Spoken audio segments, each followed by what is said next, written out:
a second and ask you a question about this individual. You brought up Bill Belichick. Yes, sir. I looked at him and I said to somebody, on one hand, when he was out on the open market and you saw these networks talking about him or whatever, I'm like, why would somebody want to bring him on? Because he never wanted to talk before. So why would he want to talk now? But then I said to myself, wait a minute.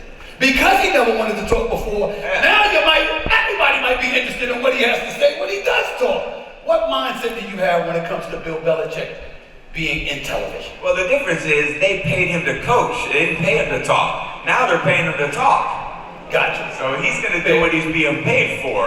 Right. And he realized that every time he talked when a coach, the only thing he could do is get you into problems. Right. Because the last thing we wanted to do as an athlete was go out there and tell all those players on the other team exactly what our plan was. And if anything, we were going into that battle. We wanted, our game strategy. We didn't want you to know anything. And there's coaches like Andy Reid who are a lot like that. He won't tell you anything. You don't talk to him. He's not saying anything. He's talking to you in circles. So I think what I appreciated about Coach Belichick as a player was he really told us and gave us the opportunity to make sure that we could put things back on him to say, hey, this is just not what we do as a team. We're not going to get up here, talk about, and try to prove to you guys how smart we are by talking about what our game plan is.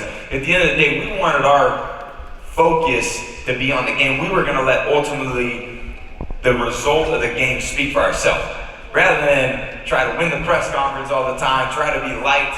Ultimately, we want to go out there and give ourselves the best chance to win because, listen, this is what I did when I was a player. I would get all the clippings from every local reporter that we were going to play. So if we were playing the Jets, I had all the New York papers sending at our football facility all quotes from all the Jets players over the course of the whole week. Because? Well, because they're going to tell you what they're going to do. Gotcha. And I think for me, okay, the more information that they were going to give me, I was going to take that information, at least be able to anticipate, go out there and play with confidence as a player that, okay, I got a good idea of what their strategy is going to be to try to stop us. And then that's the cat and mouse game of sports. You're going to tell me what I'm going to do? Great. And now we'll figure those things out within the first quarter or so. But at the same time, we can go in there with better preparation than them.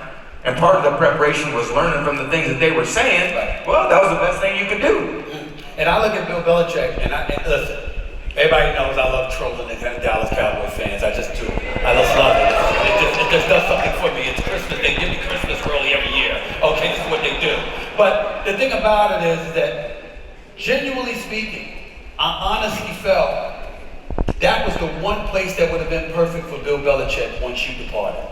Because my attitude is, all Jerry Jones wants to do is talk to the media. All Bill Belichick wants to do is coach and not talk to the media. It would have been a match made in heaven. I thought they passed an opportunity. When you look at Bill Belichick and his greatness as a coach, coaching you all of those years, do you think the Cowboys missed out on him not being a coach for them? Do you think everybody that could have had an opportunity missed out? What's your thought about teams passing up on hiring him? I think without a doubt, he's the greatest coach to ever coach in the history of the NFL.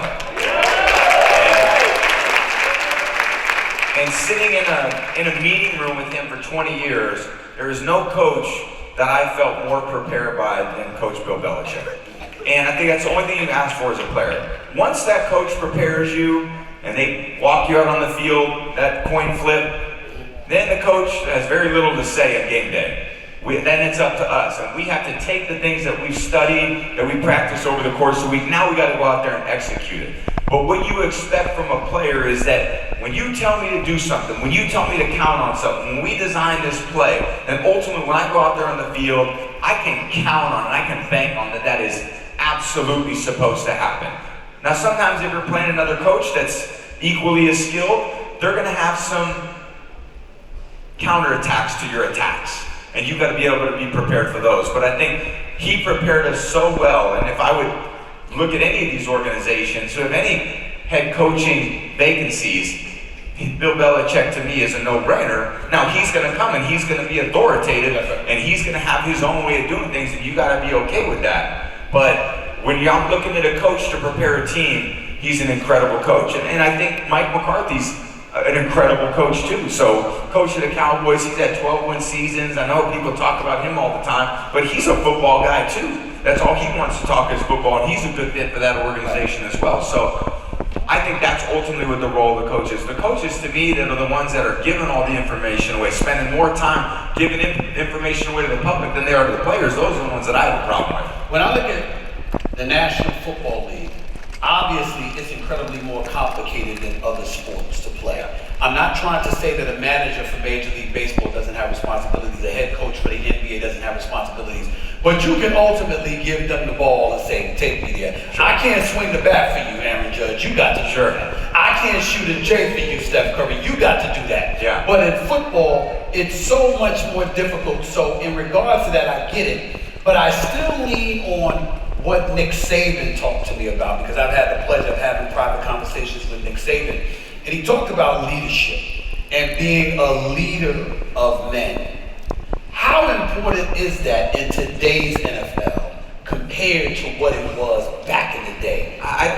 So I'm not going to give up on the fact that leadership and being leader of men is one of the critical components to being a great player, quarterback, coach, owner. We all need more leaders in this world. We all need more people that are, worried about solutions than complaints.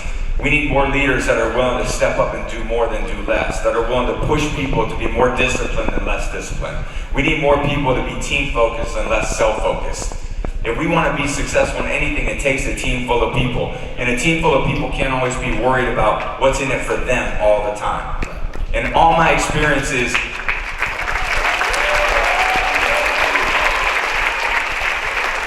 in all my experiences in sports, whether it's high school sports, college sports, pro sports, the greatest team we had, you woke up every day and you went in there saying, what can I do to help the team win? Not, what can the team do for me to promote myself as an individual? And we played teams that were more interested in being Pro Bowl players than Super Bowl players. And to me, there was a big difference between being a star and being a champion.